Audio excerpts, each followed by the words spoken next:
Hey guys, this is Travis with Beyond Bipolar blog. So, have you guys heard of Raylar?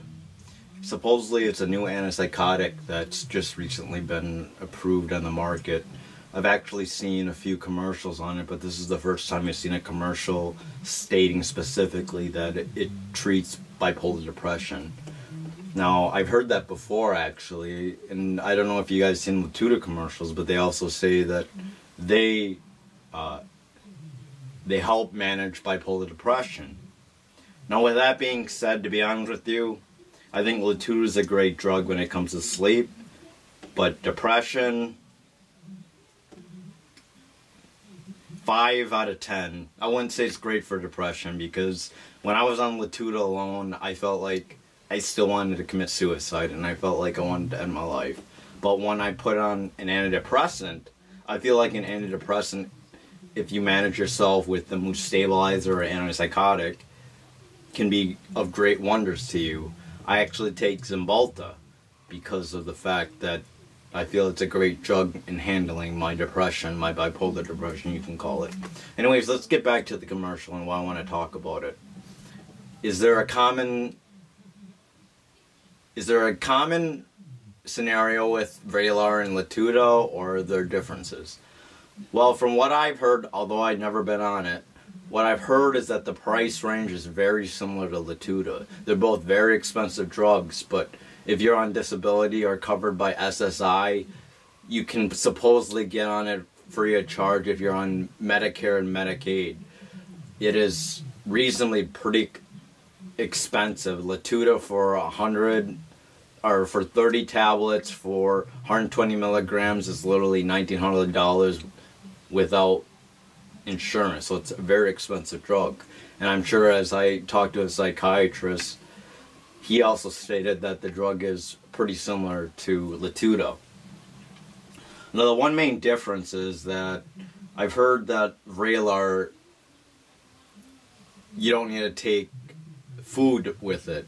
With Lotito, you can at least consume 350 calories, and it processes while you metabolize your drug or the Lotito with food, and that's the only way it works. With Vraylar, I don't think you have to do that. Another thing about Vraylar and Lotito, the difference is that with Lotito, most people take it at night because it does make you tired. Now, I've never been on Vraylar, but according to my own psychiatrist, he says that it doesn't make you tired, and confirming that with another psychiatrist, he also stated it doesn't make you tired. So supposedly, if you want to stay at work during the day and you get decent sleep at night, it's probably a pretty beneficial drug to be on. Now, other than those claims, my personal opinion is if you are on a medication, another antipsychotic, mood stabilizer, antidepressant, if you are on one of those and it works, then there's no reason to change. I'm on Lotito, and I thought, well, I'm on 120 milligrams, the highest dose for Lotito. I feel like Vraylar might be a secondary option that I wouldn't mind opening the door to. But at the same time, I'm managing pretty well with Lotito alone. So I feel like, personally, there's no reason to change.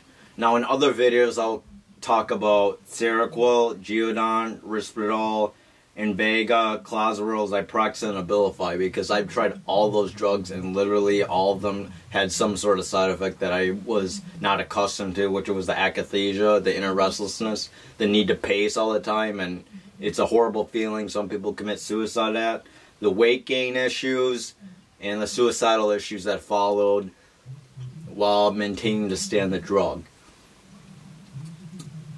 The closest second that I've actually stayed on drug was 6 months, and I've been on Lotito for 5 years, so 6 months is nothing compared to 5 years. But Risperdal was the one that worked for a while, but the akathisia was so bad I wanted to commit suicide. And then I ended up in the hospital and tried another drug I was already supposedly on, which was Seroquel, and at the same time, the somnolence, or I was like a zombie, and I literally couldn't do anything with my life because of the feeling it was causing. I just didn't want to do anything, the apathy, or I don't know how to describe it. I wouldn't say it's apathy, but the dystonia or catatonia, one of the two, or the Ketonia was probably what happened when I was on Circle.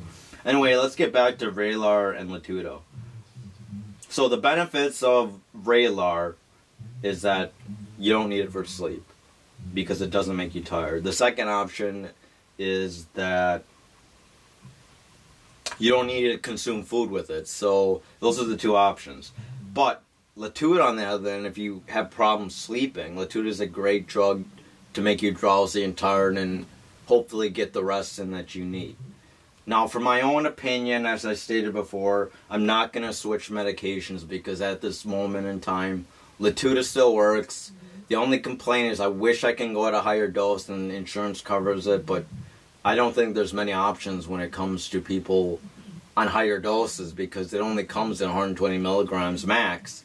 And I don't think there's confirmed cases or experiments or trials when it comes to having a higher dose. I don't know how it's going to affect me. So at the same time, I'm a little reluctant if it's not considered to be a manageable dosage at higher than 120.